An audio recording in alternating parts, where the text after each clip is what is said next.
So when we first started, we really couldn't afford to buy in the areas that we live in, or any areas for that matter. And nobody wanted stuff in Compton. And we had been doing uh, repos in Compton.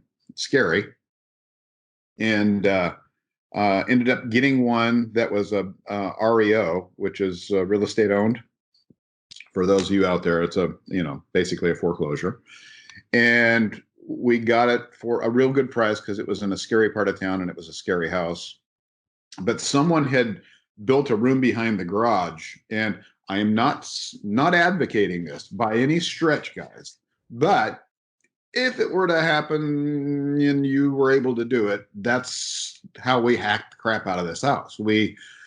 It was a semi conversion. So we used that as a rental for a while. And then the house was also a rental. So we were able to increase our cash flow by doing that.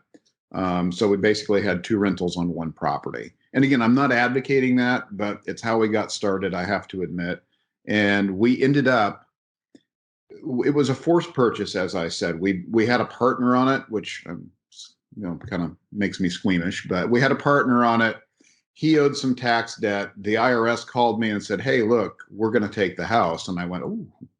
And it took me about a year to wind my way through that because it was our money into it. And we finally ended up making a deal with the IRS. But during that time, we had to rent it out.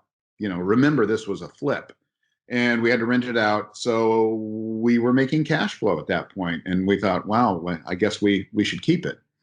So that's how that happened. Very cool.